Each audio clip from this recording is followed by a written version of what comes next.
In the words of the great Johann Cruyff, football is a game of mistakes. Whoever makes the fewest mistakes wins. And nowhere is this more true than in the midfield. The midfield is the heart of the game, the engine that drives the team. It's where battles are won or lost, where the rhythm of the game is set. It's a place of relentless pressure, but also of incredible opportunity. It's where you can dictate the pace, set the tone, and shape the narrative. Think of the midfield as the bridge between defense and attack. It's a place of transition where possession is turned into progress. The ability to control the midfield can tip the balance of a game in your favor. Consider players like Luka Modric or N'Golo Kante. Their dominance in the midfield, their ability to control the game, is what sets them apart. Remember, to win the game, first win the midfield. Taking control of the game begins with your mindset. Like Xavi Hernandez, you must believe that the ball is your best friend. It's the extension of your thoughts, the vehicle that carries your intentions across the field. The more you're in possession of this friend, the more you can influence the game. This is the essence of dominating the midfield. Now, maintaining possession isn't just about keeping the ball to yourself, it's about making sure it moves in a way that benefits your team. Think of yourself as the conductor of an orchestra, and each pass you make is a note in the symphony of the game. However, maintaining possession and making accurate passes are just half the battle. The other half is about dictating the pace of the game. This is where your mindset comes into play again. You need to know when to slow things down, when to speed things up, and when to switch the play. Remember, you're the conductor. The tempo of the game is in your hands.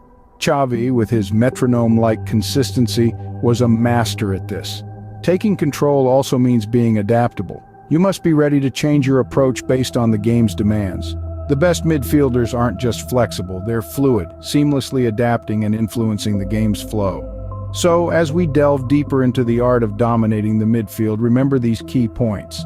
Keep the ball as your best friend, conduct the game with your passes, dictate the tempo, and be fluid in your approach. It's a tough task, but as Xavi and Iniesta have shown us, it's not impossible. Control the game, don't let the game control you. Like Andrea Pirlo, a great midfielder must possess exceptional vision and awareness. This is not just about seeing the ball, but about understanding the game as it unfolds around you. Picture yourself as a chess player, constantly scanning the field, anticipating movements, predicting outcomes. Just like Pirlo, you must develop the ability to read the game, to see the opportunities that others miss.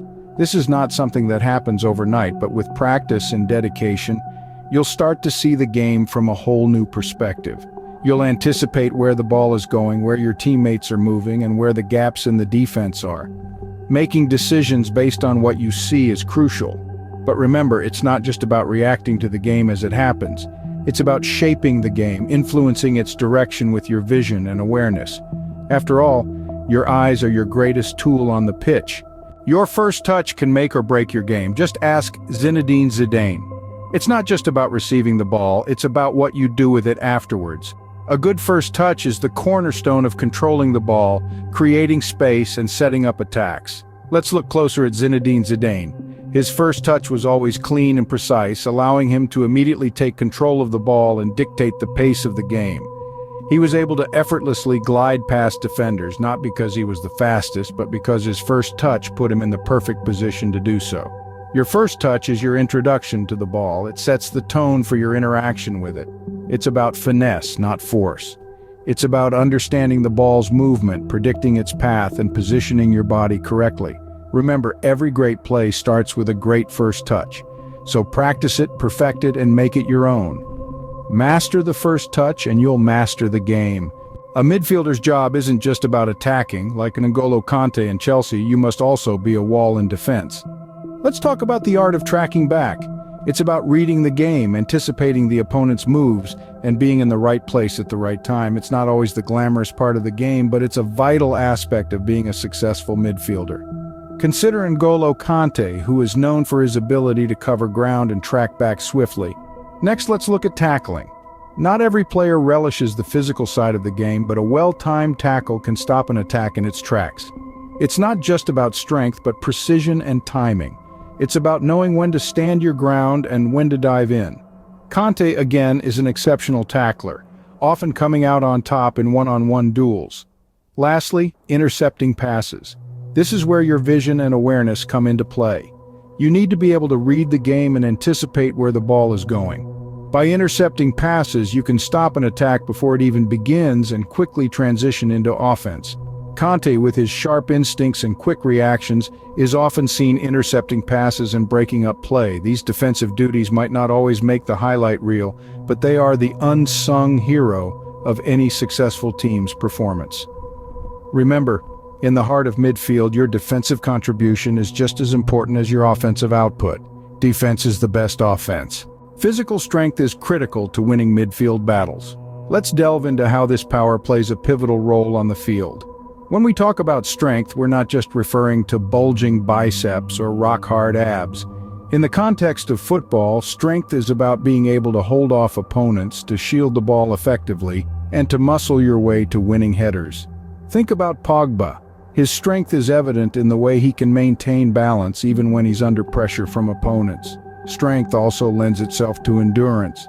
It's about lasting the full 90 minutes, staying sharp, and being able to put in that potentially game-winning tackle or shot even when the clock is ticking down.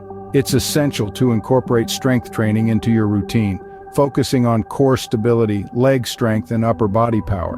Remember, physical strength isn't just about force, it's about control.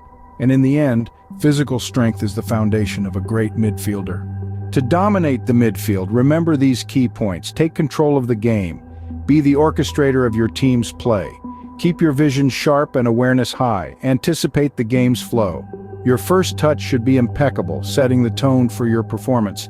Don't neglect your defensive duties, as they are as crucial as your offensive prowess.